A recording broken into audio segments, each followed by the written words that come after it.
Bismillahirrahmanirrahim. Assalamualaikum warahmatullahi wabarakatuh. Waalaikumsalam warahmatullahi wabarakatuh. A'udzu billahi minasy syaithanir rajim. Bismillahirrahmanirrahim. Alhamdulillahi rabbil alamin. Wassalatu wassalamu ala asyrafil anbiya'i wal mursalin wa ala alihi wa sahbihi ajma'in. Allahumma rabbana atina min ladunka rahmah wa hayyi lana min amrina rasyada. Amin ya rabbal alamin. Alhamdulillah, dengan izin dan karunia Allah juga kita dapat bertemu kembali, dan pada pertemuan keempat ini kita akan mengkaji surah yang keempat, yaitu surah An-Nisa. Di kajian kita, seperti yang selalu kita ingatkan, memakai metode maudhu'i atau tematik, dan temanya diambil dari surat yang sedang dikaji. Karena sekarang kita mengkaji surah An-Nisa, maka temanya adalah tentang An-Nisa atau wanita, yang judul temanya diambil dari ayat keempat yang memuat kata-kata An-Nisa. Ayat 4 itu berbunyi, wa atun nisa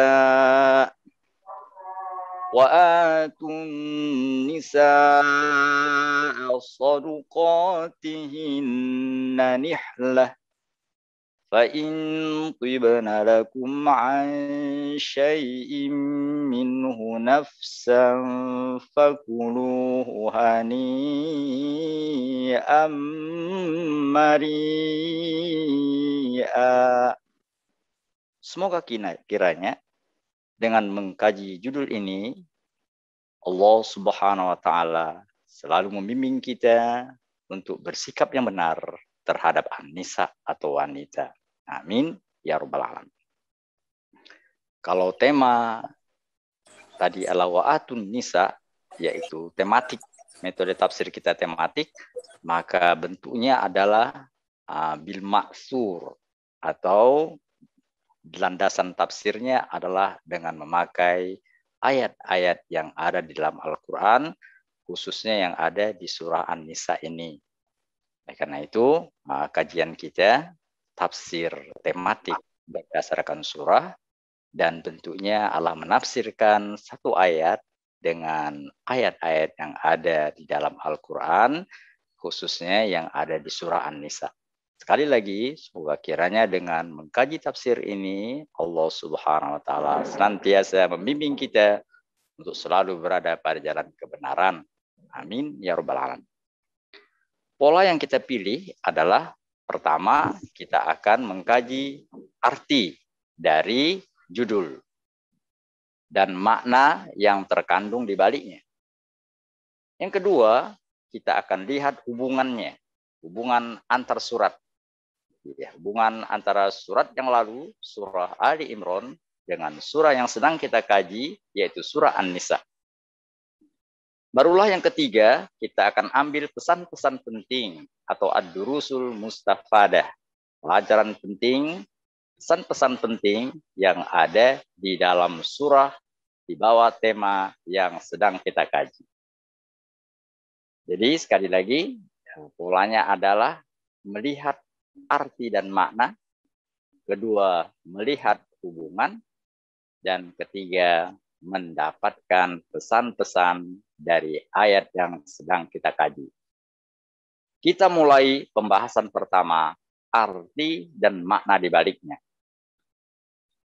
Arti dari wa'atun nisa yang terdapat pada ayat 4 surah keempat ini adalah, dan berikanlah kepada para wanita. Wa dan atu, berikanlah An-Nisa'a, kepada para wanita. Jadi An-Nisa menjadi judul surah ini. Judulnya kita ambil wa'atun nisa, berikanlah kepada wanita.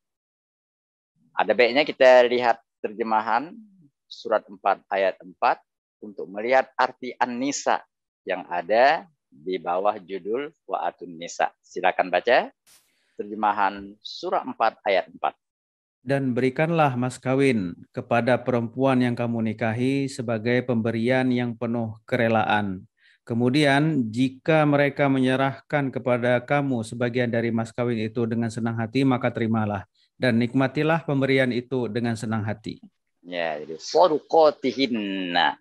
Sodukot itu diartikan mas kawin atau mahar. Dikatakan mas kawin untuk mengingatkan bahwa sebaiknya mahar yang diberi kepada para wanita itu adalah yang berharga seperti emas. Makanya mahar itu yang populer adalah emas, sehingga disebut dengan mas kawin. Di mahar sekali lagi itu mas kawin atau sesuatu yang berharga. Nah, itu diberikan kepada wanita dan menjadi milik wanita itu. Jadi mas kawin adalah milik wanita yang akan dinikahi oleh seorang lelaki. Mas kawin bukan milik orang tuanya. Mas kawin bukan pula milik suaminya. Mas kawin milik mutlak dari wanita yang dinikahi.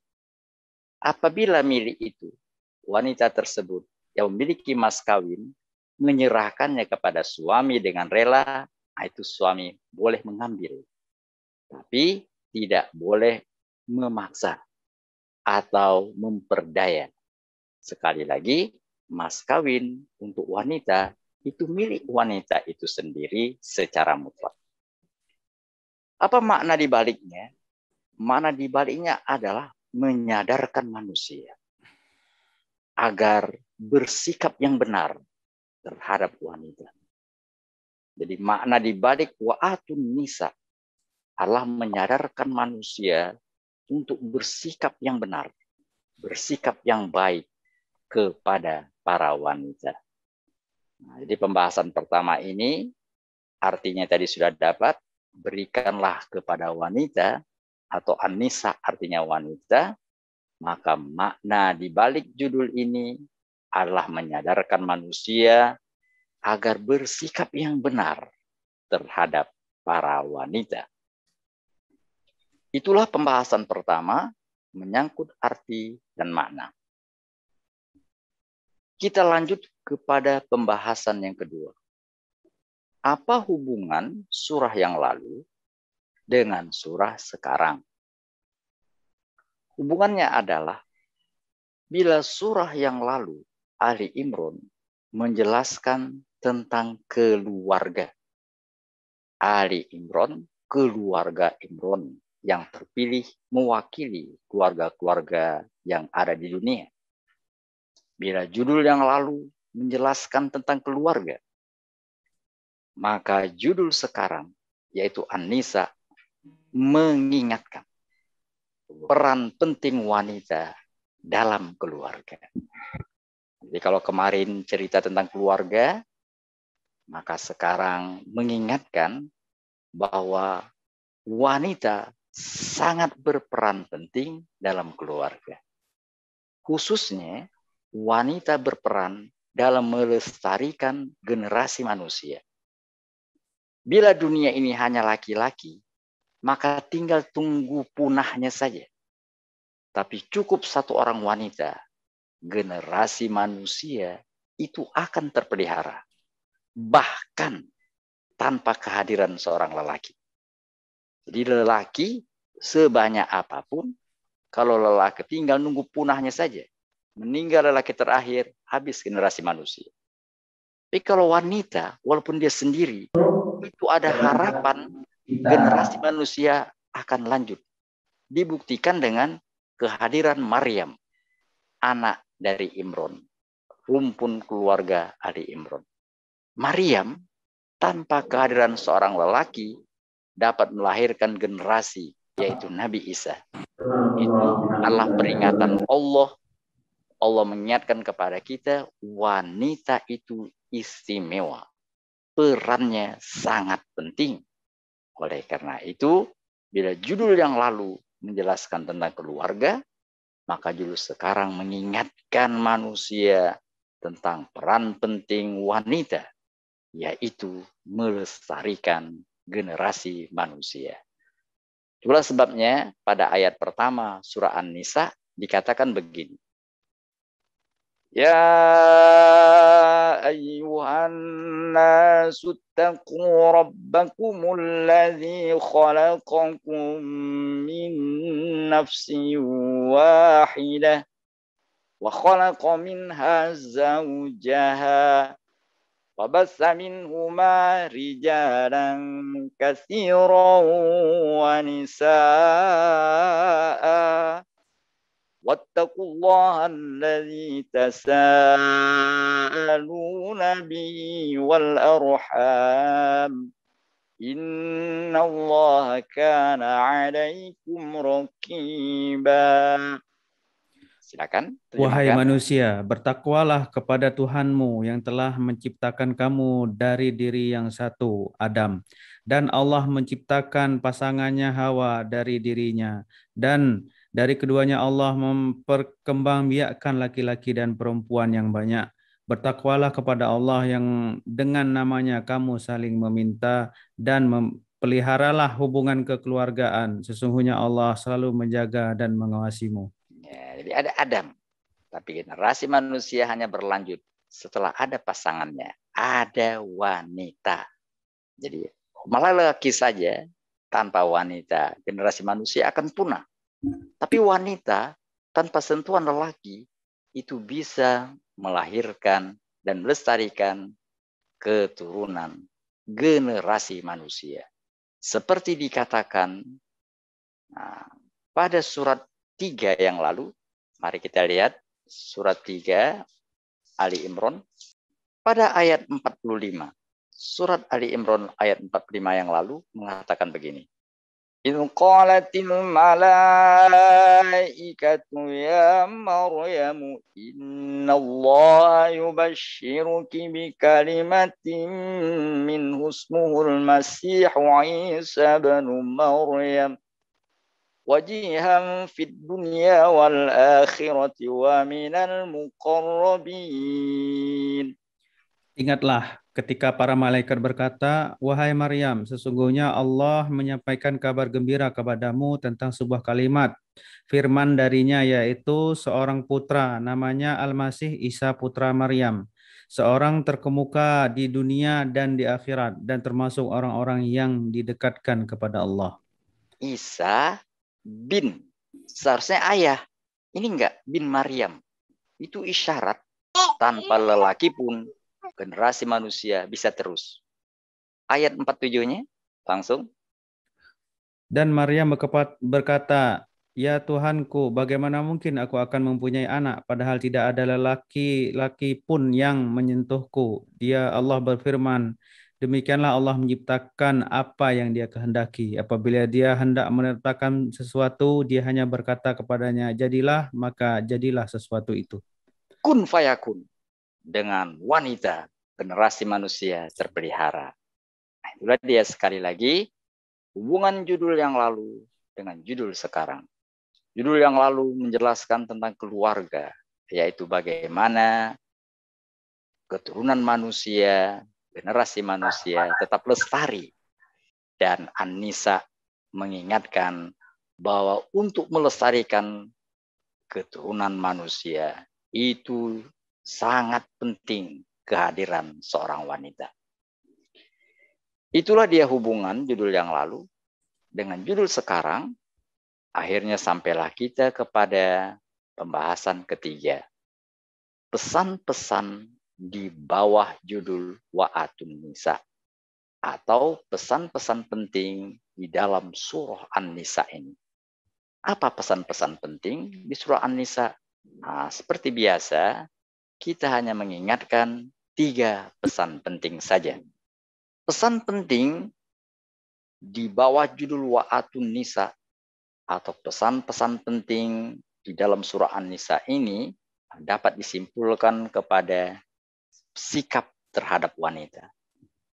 Bagaimana bersikap yang benar terhadap wanita. Bagaimana itu? Pertama, Muliakan wanita. Itu pesan pertama.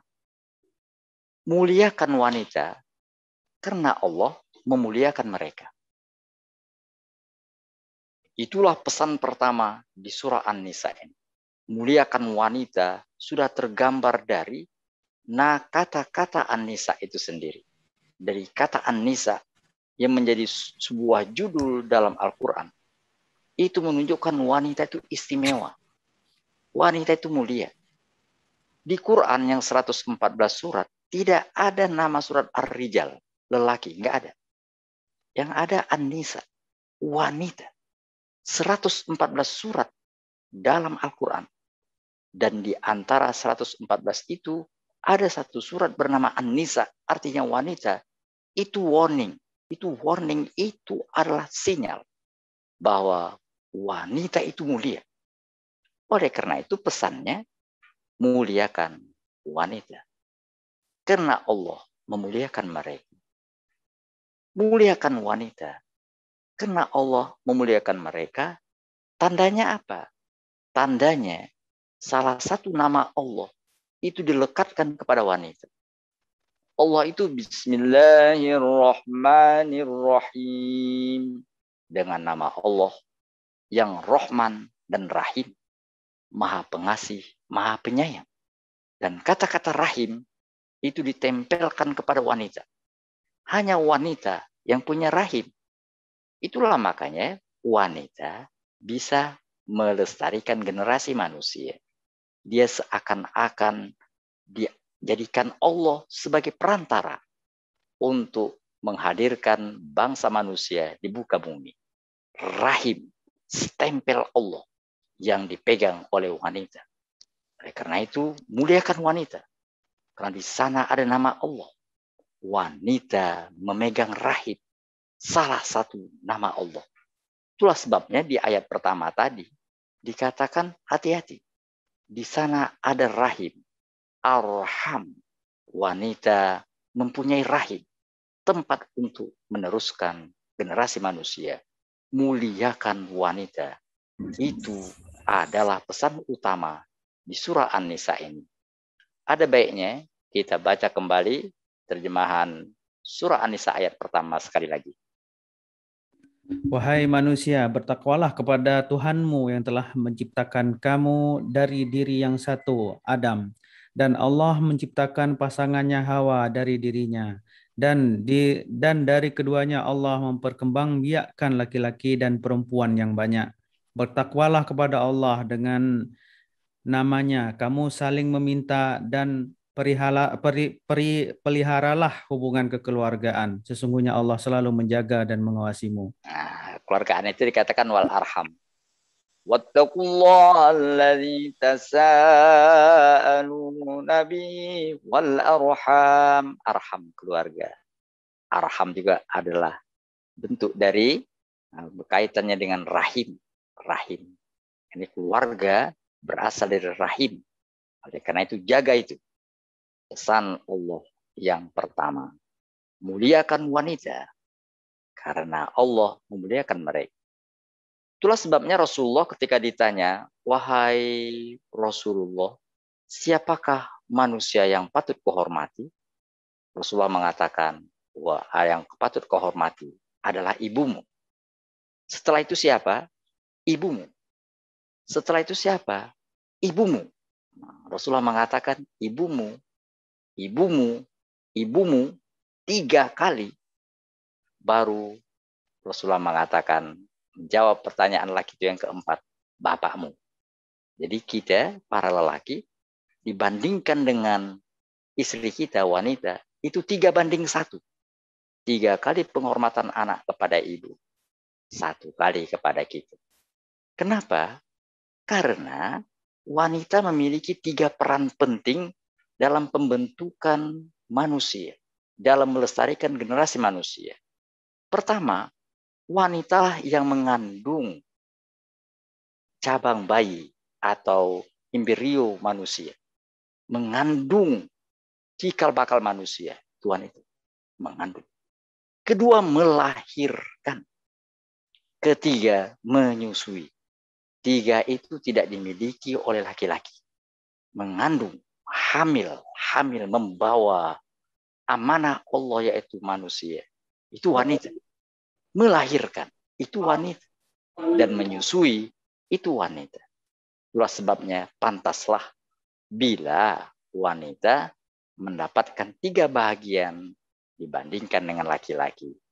Hal itu diperkuat di surat 31, diperkuat dengan pesan Luqman kepada anaknya. Mari kita lihat surat 31 ayat 14. Wa wassayna al-insana biwalidayhi hamalathu ummu wahnan ala wahn wa fisaluhu fi 'amain anishkur li waliwalidayka ilayyal masir. Dan kami perintahkan kepada manusia agar berbuat baik kepada kedua orang tuanya. Ibunya telah mengandungnya dalam keadaan lemah yang bertambah-tambah dan menyapihnya dalam usia 2 tahun. Bersyukurlah kepadaku dan kepada kedua orang tuamu. Hanya kepadaku kembalimu. Ya, Allah mencipta manusia. Tapi yang dijadikan mitra untuk melahirkan adalah wanita. Oleh karena itu, Allah berpesan melalui mulut Luqman, bersyukur kepadaku, kepada Allah. Tapi jangan lupakan kedua orang tuamu, terutama ibumu. Karena ia yang mengandungmu, melahirkanmu, dan menyapihmu atau menyusuimu. Itulah pesan pertama dari surah An-Nisa. Pesan kedua, jangan curangi hak wanita. Dengan perkataan lain, berikan hak wanita sesuai dengan porsinya. Berikan hak wanita. Tadi ayat 4 sudah kita singgung. Kalau mahar itu milik wanita. Walaupun boleh dalam pernikahan mahar itu tidak tunai, jadi kata-kata kunikahkan engkau dengan putriku dengan mahar sekian tunai, itu menunjukkan bisa juga nanti ijab kabul, kunikahkan engkau dengan putriku dengan mahar sekian utang, bisa begitu. Tapi jarang kedengaran, itu nggak populer. Jadi tunai itu artinya mahar boleh utang, tapi tetap harus dibayar karena itu hak wanita. Tidak boleh suami mengatakan, kita dulu aku beri mahar ini karena belum nikah. Karena sudah nikah, jadi milik kita sama-sama. Mahar itu milikku juga. Tidak boleh. Tidak boleh. Jadi milik perempuan, ya milik perempuan. Milik laki-laki kita suami, milik perempuan juga. Karena kita berkewajiban berikan nafkah. Jadi perempuan ini mulianya kelihatan dari milik dia.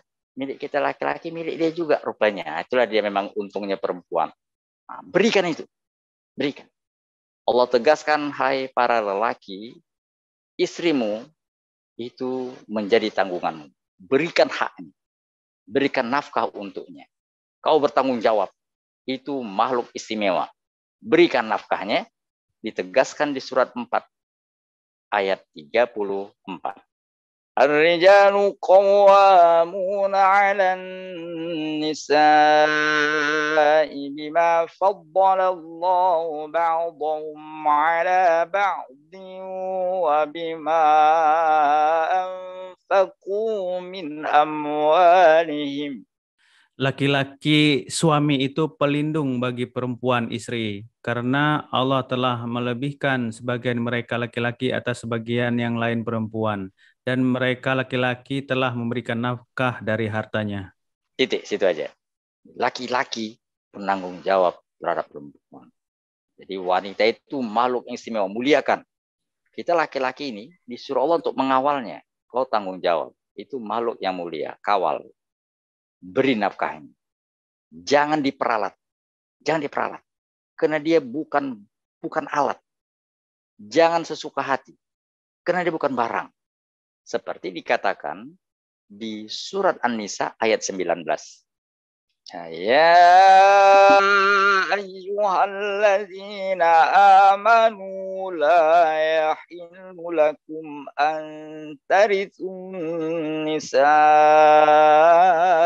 karha.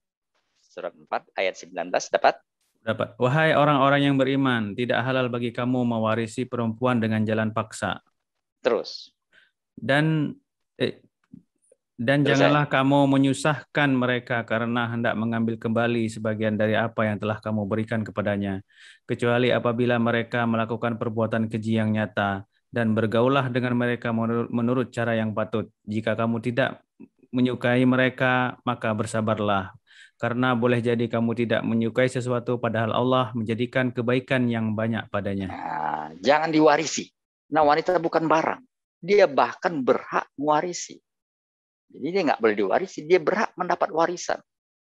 Wanita apabila bekerja dan mendapatkan tadi harta, itu milik dia. Bukan milik laki-laki. Jadi wanita diakui kepemilikannya. Ditegaskan dalam surah An-Nisa ini berkali-kali. Umpamanya kita ambil ayat 7. Lirrijali nasibum mimma tarakal walidani wal aqrabun walin nisa'i nasibum mimma tarakal walidani wal aqrabun mimma qalla minhu aw kathur nasiban mafruḍan. Bagi laki-laki dan hak bagian dari harta peninggalan kedua orang tua dan kerabatnya. Dan bagi perempuan ada hak bagian pula dari harta peninggalan kedua orang tua dan kerabatnya, baik sedikit atau banyak menurut bagian yang telah ditetapkan. Nah, dia punya bagian sesuai dengan porsinya. Tapi dia punya hak. Dia bukan barang. Dia bukan diwarisi. Dia mendapat waris. Dan kalau dia bekerja, dia mendapat bahagian. Seperti ditegaskan di ayat 32. وَلَا تَتَمَنَّوْا مَا فَضَّلَ اللَّهُ بِهِ بَعْضَكُمْ عَلَى بَعْضٍ لِلرِّجَالِ نَصِيبٌ مِّمَّا اكْتَسَبُوا. Silakan. Dan janganlah kamu iri hati terhadap karunia yang telah dilebihkan Allah kepada sebagian kamu atas sebagian yang lain.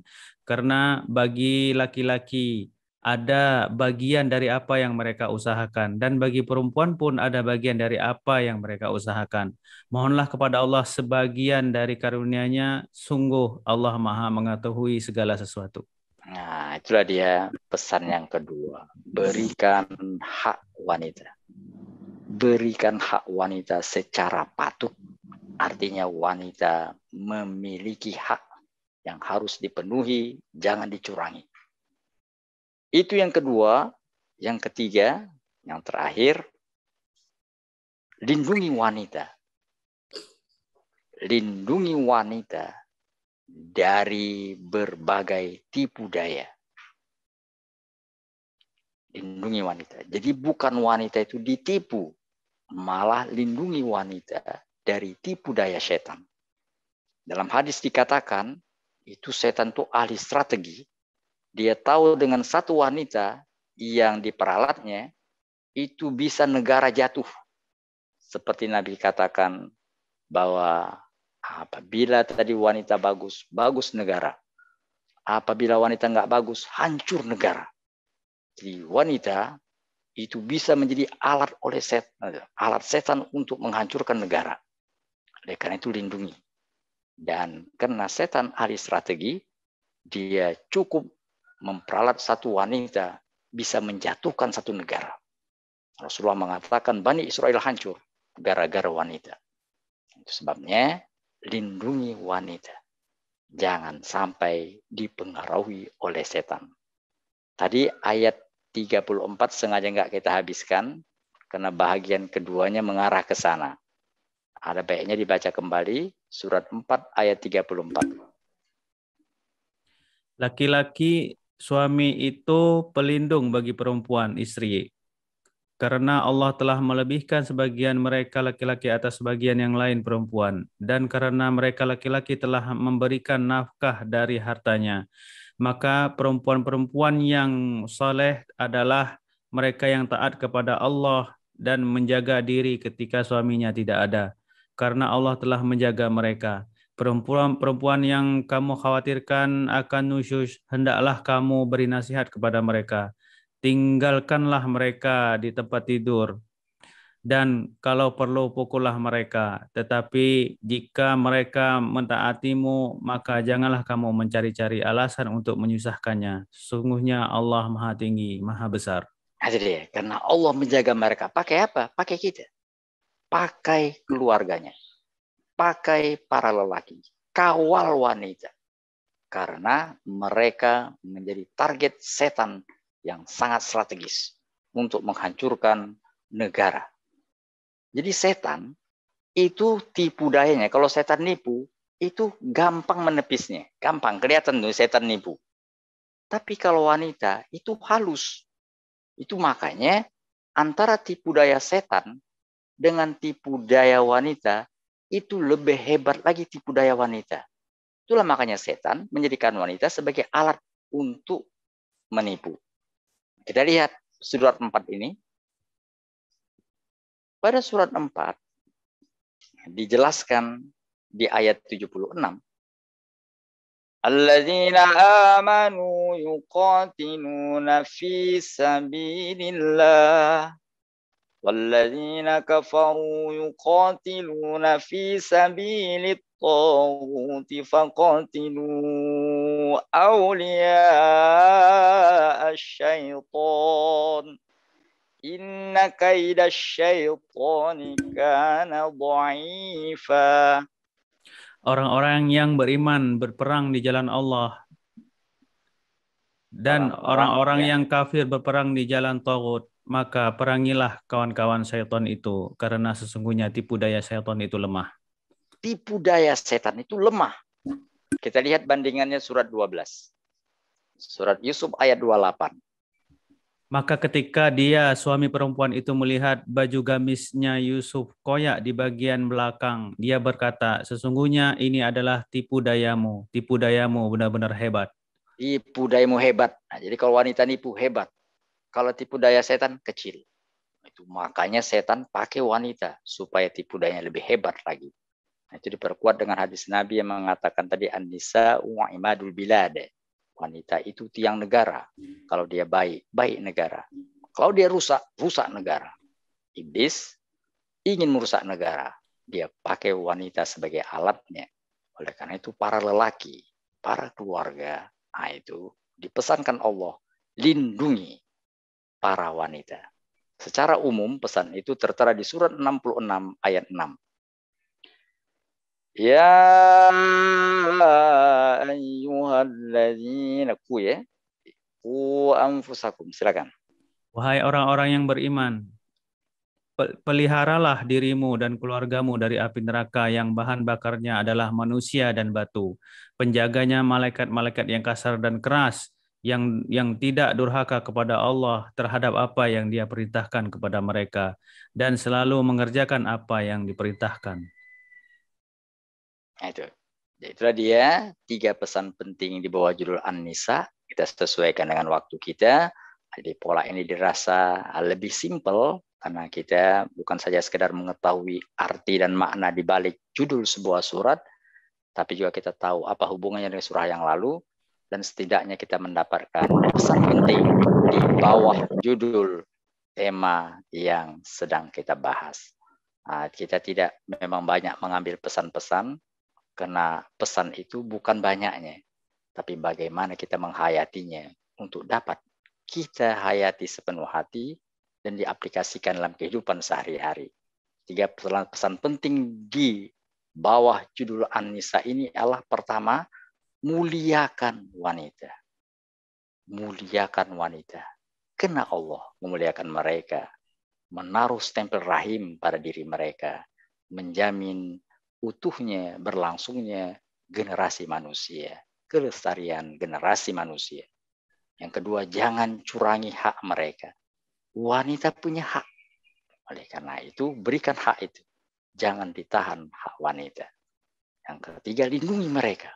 Karena mereka menjadi target setan yang sangat strategis. Dengan begitu, maka kita, manusia, akan mendapatkan kehormatan di sisi Allah dan akan selamat dunia dan akhirat. Semoga pesan ini dapat kita hayati, sehingga keluarga kita dan para wanita kita adalah wanita-wanita yang solihat. Amin ya rabbal alamin.